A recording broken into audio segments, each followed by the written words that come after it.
Hey, greetings, everyone. Lieutenant Colonel Alan West, and welcome to the Steadfast and Loyal podcast. You gotta light 'em up before they burn it down. Better dig deep and put 'em in the ground. Blood on their hands, they're hellbound. Save us all. Ooh, they're gonna burn it down. Save us all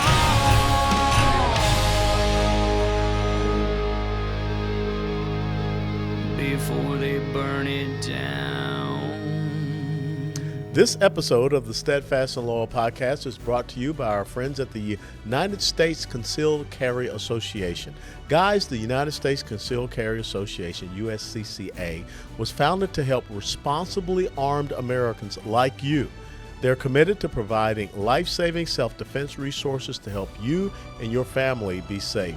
When you activate your membership, you'll automatically get life-saving self-defense education, industry-leading training, plus self-defense liability insurance. Don't wait until it's too late. Click Learn More below right now. And just as a reminder, the United States Concealed Carry Association is not an insurance company. A policy has been issued to the USCCA by the Universal Fire and Casualty Insurance Company. That policy provides the association and its members with self-defense liability insurance subject to its terms, conditions, limitations, and exclusions. We'll be right back. Hey, greetings, everyone, and welcome back to the Steadfast and Loyal podcast. And as promised, we are joined by Lori Roman. Lori Roman is the president and CEO of the American Constitutional Rights Union. Her diverse career exemplifies her expertise in management, public policy, strategic planning, and public relations. She is the former president of the SALT Institute, an industry trade association. She is also the former executive director of the American Legislative Exchange Council, a public policy organization of state legislators, members of the U.S. Congress, and British and European parliaments. Formerly, she served as the Deputy Director, Chief of Staff of the White House Center for Faith-Based and Community Initiatives at the United States Department of Education, where she was responsible for the strategic planning and management of resources to achieve the goals outlined in the President's management agenda. She also served as the Director of School Choice and Senior Advisor on Family Educational Rights at the United States Department of Education. She holds a bachelor's degree of business administration and a master's degree in administration. And full disclosure, I'm the executive director of the American Constitutional Rights Union, so Lori Roman is my boss. Lori, thanks for joining us here at the Steadfast and Loyal podcast.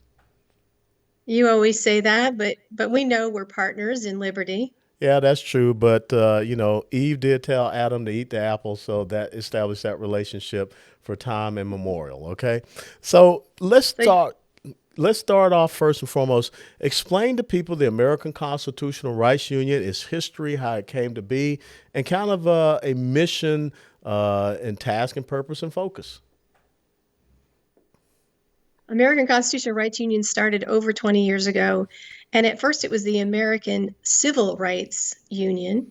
And that was because it was started by two close advisors to Ronald Reagan to be the anti-ACLU, those ACLU troublemakers who were trying to strip away American values and prayer in schools and liberty everywhere they turned. So we were invented to be the anti-ACLU, and much like the ACLU, we sometimes use scary legal letters and litigation to make people behave in a constitutional way and adhere to the rule of law.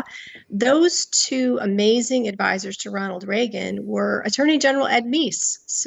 Most of the people who are watching you probably know who Attorney General Ed Meese is, and he served with Ronald Reagan and also came with him from California all those years ago. And the other close advisor to Ronald Reagan, who started ACRU, was Bob Carlson, who was considered the father of modern welfare reform, also came from California to be with President Reagan. And these two gentlemen started out as with Mr. Meese as the founding board member, Bob Carlson as the first president, and Mr. Meese still serves on our board, as you know, and he's in his 80s and is just as active as ever. He hasn't slowed down a bit, and we're really thankful to have him there. Bob Carlson passed away some years ago, and then his wife took over for a while. And then in 2019, I became the president.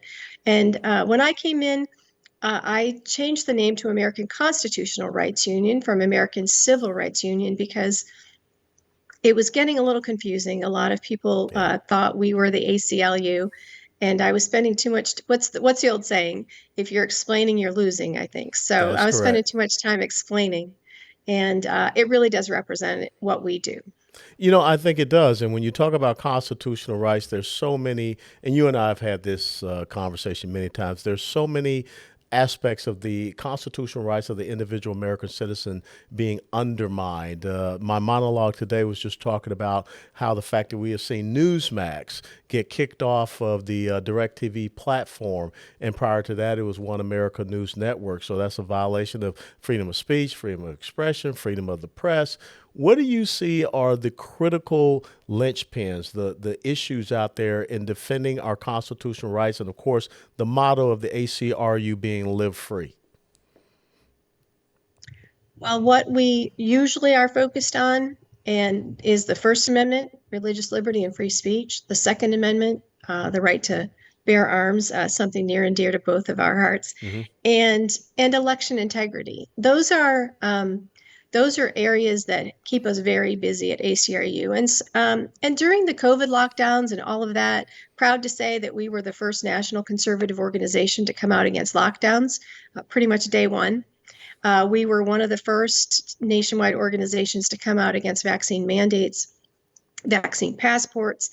And so generally speaking, as you know, if it advances the cause of liberty, we feel like we've got a dog in that fight, in which case a lot of times we're writing amicus briefs and submitting them to the Supreme Court. We're sometimes litigating. And then what I often call, as you know, are scary letters. So much like the ACLU, we write sometimes scary legal letters to remind people to behave themselves and obey the Constitution, uphold the Constitution, and protect individual liberty. You know, one of the things when you talk about election integrity and writing those scary letters, you came up with an incredible initiative that I think was brilliant, and that has really become, a cornerstone of the ACRU, and that's the Vulnerable Voter Program. And we have the Center for Vulnerable Voters. Can you explain to people what that really means and how we need to have more people aware of this if we want to protect the integrity of our electoral process? Well, in 2019, when I became the president of ACRU toward the end of the year, we were going into an election year.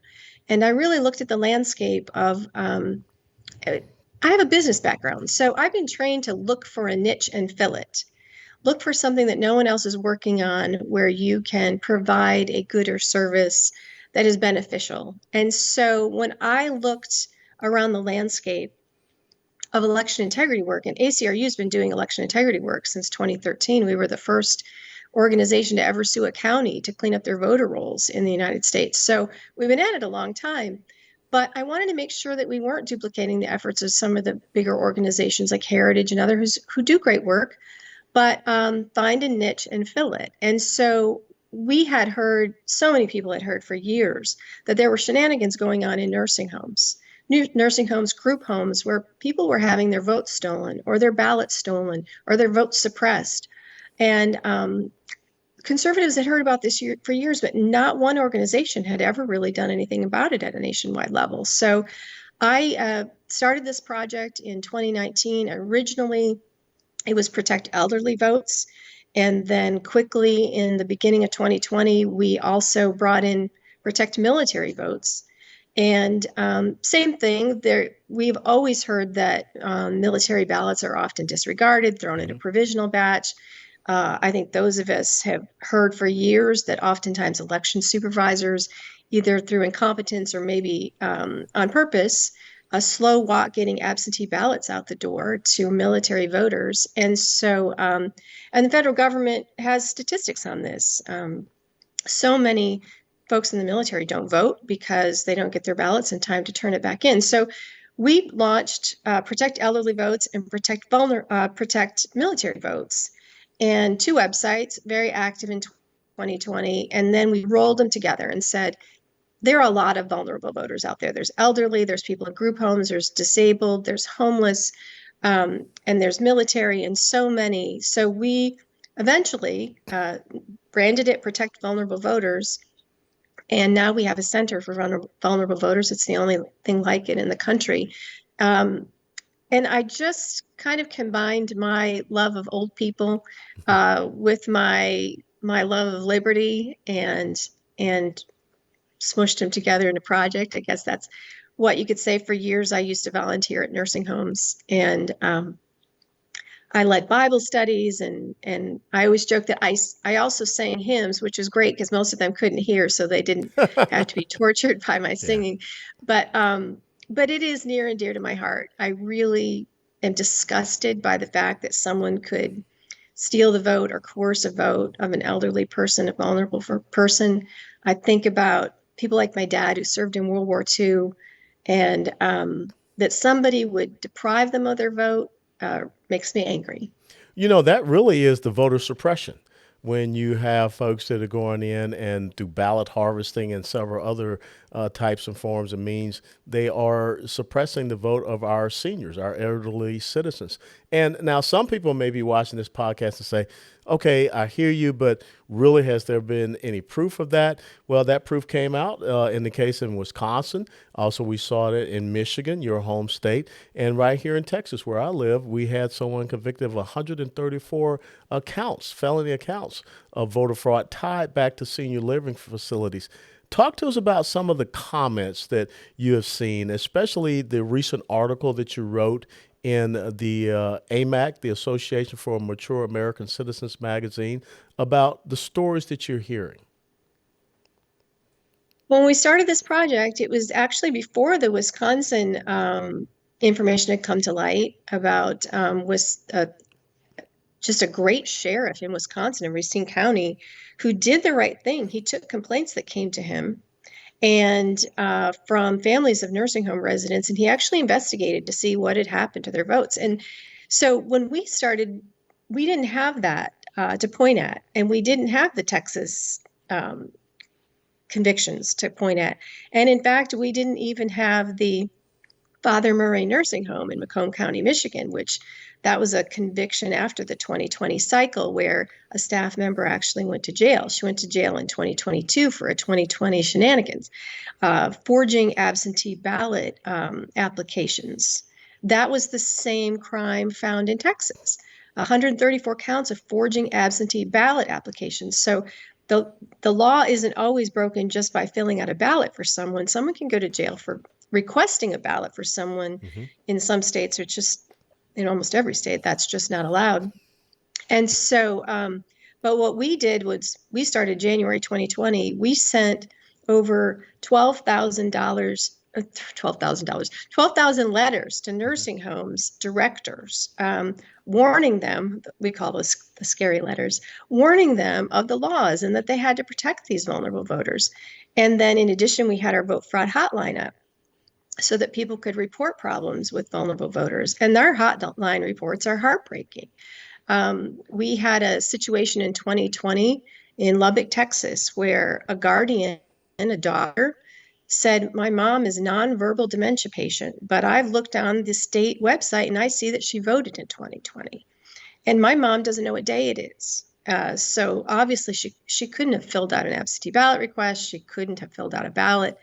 And that was one where we took a sworn affidavit, and we, our legal team, did a sworn affidavit and turned it into the AG's office for an investigation. It was difficult to investigate back then because of COVID, all the lockdowns. It was also difficult back then to get guardians and family members to take a complaint all the way because they were afraid they couldn't get in to check on their loved one. They didn't know if there would be retaliation against their loved one. And so a lot of people called our hotline, but then toward the end, they would be afraid to take it all the way with a complaint to the authorities. We had one heartbreaking call of a of a child who said, my dad told me that they told him they would withhold his medicine if he didn't vote for Joe Biden. Um, these people are truly vulnerable. These are the people who give them their food and their medicine. And if someone tells them how to vote a certain way, that coercion sometimes works. I think sometimes we get a lot of complaints about the nursing home workers just being way too interested in how mom or dad or grandma or grandpa voted. And that's because I think they decide whether they're going to make sure that ballot gets all the way where it's supposed to go based on what the resident told them. And so there are just many different shenanigans that can happen to suppress the vote or coerce the vote.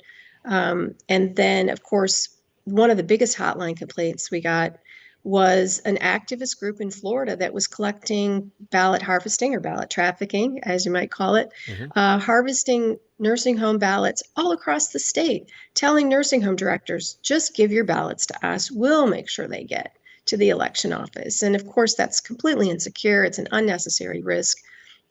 And you have to suspect anyone who does that. No, absolutely right. And I'm glad that we continue to keep the pressure on people, because lots of times what we do is we peak and we ramp up for an election cycle and then we go down into the valley. I think one of the great things about ACRU and yourself and your leadership is that we are maintaining that steady state of engagement. When you look at the efforts, going out to Arizona, where we saw some really interesting things happen in Maricopa County. Let's talk about the new initiative of the ACRU, a subsidiary organization or a program called the Committee to Support and Defend.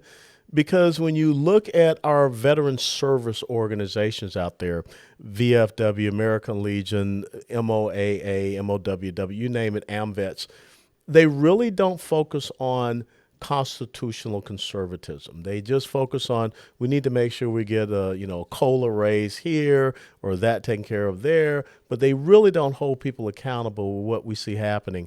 And I just shared with people that we had 62 or 67 Pride DEI events in the Air Force that happened in 2022. But yet we are grounding aerial refueling planes, the KC-135s. So let's talk about the Committee to Support and Defend, being this preeminent constitutional conservative veterans organization, and how did that come about? Well, first, everyone should know that long before you were officially part of ACRU as executive director, you volunteered your time for this project to help us get this going. And in fact, you were at the very beginning on the idea of this and the name of this and all of that. So General Joe Arbuckle has a group called Flag Officers for America. And those admirals and generals were writing some pretty firm letters, public letters, in defense of the Constitution. That first letter was called Our Nation is in Peril letter. And it was a very, very impactful letter signed by admirals and generals. And so when the overwhelming response to that letter was that over 5,000 members of our veterans who were not generals or admirals said, we want to sign that letter too. We want to take a stand for our country. And then Joe Arbuckle called you and called me and said, these people want to defend the Constitution. And I think the best place for that to happen is under your leadership, Colonel West. So that's how Committee to Support and Defend was born, because we had 5,000 veterans who said, we want to take a stand. Our oath didn't have an expiration date. And so we did our own letter. And so at first it was all about amplifying their voices and letting the world know that they weren't alone, that this stand for the Constitution and stand for liberty and the stand against Marxism and stand against wokeism in the military and in the country, that those folks weren't alone. They weren't just sitting in their living room all by themselves, being the only people who felt that way. And then something amazing happened, I think, is as you led them, they said, now what do you want us to do? So amplifying the voices, these are veterans that, a lot of veterans groups have said, we'll do this for the veterans or we'll do that for the veterans, and we advocate for veterans, and that's all wonderful. I mean, I know my brother who served during Vietnam was a member, I think, of just about every veterans organization, and they do some great work doing things for the veterans. But we have something different. We have a bunch of veterans, and now 30,000, who they want to continue to do for their country. They're saying, no, no, no, I don't want anything. I want to continue to serve. And I just think that's really special. So now it's about mobilizing those veterans. And last year, we did training all over the country for they were poll workers, poll watchers, encouraging them to be to campaign and run for office, get involved in their school board meetings or county commissioners' offices or races. And the sky's the limit as we grow what is now America's Constitutional Conservative Veterans Organization. And it has just been an amazing thing to watch. They're like, these guys we don't want anything. Just tell us where to sign up for duty. We're ready. Yeah. They still want to serve, and that's the whole point of, like you said, your oath to support and defend the Constitution has no statute of limitations. And when you look at the challenges that we're facing right now, a military that's not meeting its recruitment and retention goals, we have got to have the voices that once wore that uniform to continue to support and defend that oath. So in closing, tell us about what's your vision going ahead. I mean, a very important election coming up in 2024. What are some of the hot button things, one or two things that you're focused on right now? Well, we're continuing, as you said, if it's an off election year, that doesn't mean we're not ramping up for next year. So we are churning out more training materials for nursing homes to protect the rights of seniors and group homes and other residential facilities. So that's on our list of things to do this year. Bringing more veterans into the Committee to Support and Defend. We are growing our Army so that they can serve. And so that's important for this year. And then also there's a couple of things happening in legislatures that people should know about. Ranked choice voting. We're warning people against the dangers of ranked choice voting. And we have some information out on our website and on our last newsletter on that. So we're focused on warning folks about the dangers of ranked choice voting. And warning about the national popular vote also. There's some bills running around the country on national popular vote, which takes away the Electoral College and lets the big cities speak for the whole country, which we don't want. And then, as always, anything related to election integrity, we are on top of. But you and I have a favorite subject, and that's the Second Amendment. Yep. So we're always looking for opportunities. Often that's an amicus brief. Some of those have gone all the way to the Supreme Court. And the border. The border has just been, national sovereignty has always been an issue for ACRU, and never is it more important than now. Our border is a danger to everyone. And so you've been working on the border, and I see a lot more work on the border in our future. Well, Lori Roman, the president and CEO of the American Constitutional Rights Union, thank you so very much for allowing me to formally be a part of this incredible organization and be on your team. How can people reach out and find the ACRU and also the Committee to Support and Defend? theacru.org. And folks can be a member for $17.76 a year. So join American Constitutional Rights Union, theacru.org. And then Committee to Support and Defend is easy to remember. It's just supportanddefend.org, supportanddefend.org.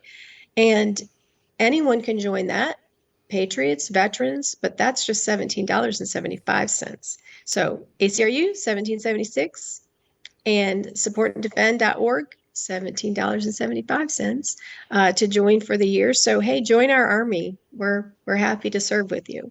Excellent. Thank you so much, Lori, and look forward to seeing you again pretty soon. And it was great being with you at the Council for National Policy event down in Doral, Florida.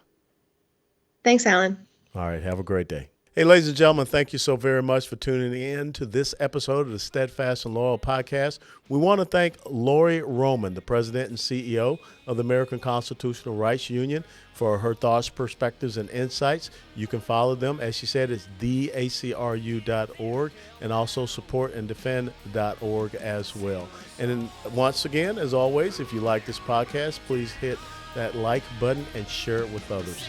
Until next time, God bless and steadfast and loyal. Before they burn it down.